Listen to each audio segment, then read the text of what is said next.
Welcome back. I'm happy now to be joined by Matt Lewis, senior contributor to the Daily Caller, and everyone is talking about his new book. It's a must-read for anyone concerned about the future of the Republican Party. It's called Too Dumb to Fail: How the GOP Betrayed the Reagan Revolution to Win Elections and How It Can Reclaim Its Conservative Roots. Matt, thanks for being with us.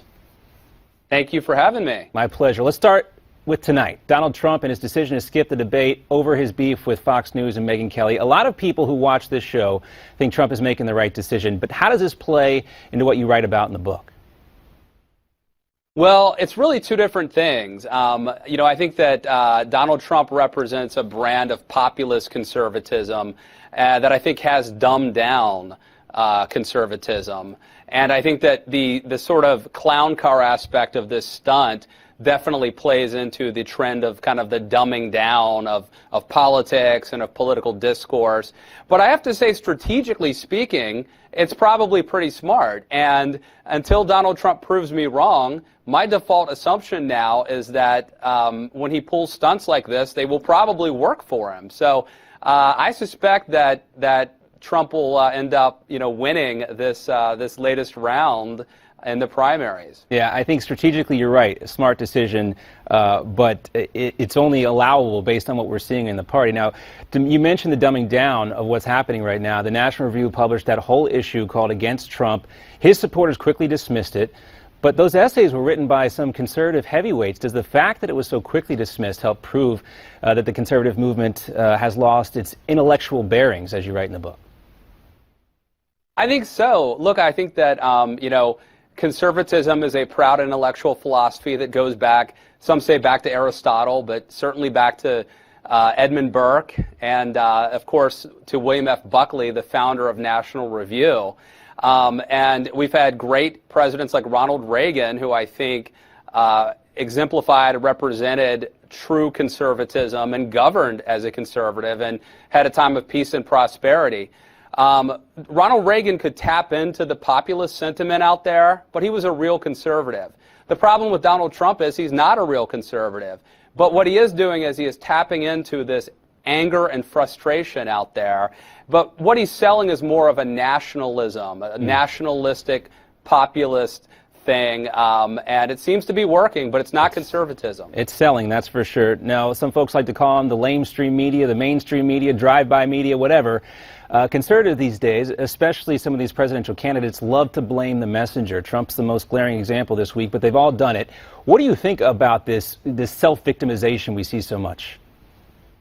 What's funny you mentioned the self-victimization, because that's one of the things, when you don't just start writing a book overnight. I actually started writing about the trend in politics that I was seeing that was bothering me on the right about 5 years ago. And it happened when Sarah Palin, who had been a very popular governor and had given a great speech at the Republican convention, became somewhat radicalized and I think changed around 2010.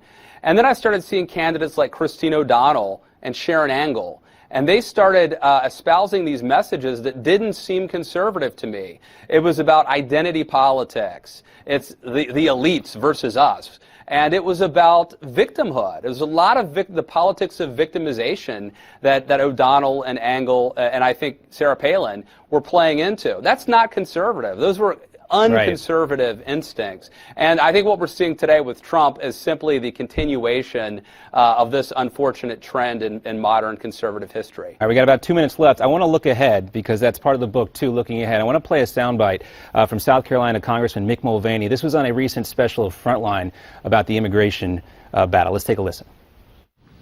At some point, we're going to have to figure out that if you take the entire African-American community and write them off, take the entire Hispanic community and write them off, take the entire libertarian community and write them off, take the entire gay community and write them off. What's left? About 38% of the country.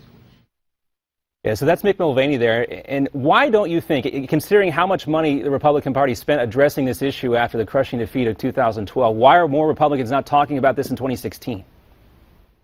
Well, you're right. And first, this is Mick Mulvaney, a very conservative from South Carolina. So this is not a Northeast liberal squish saying this.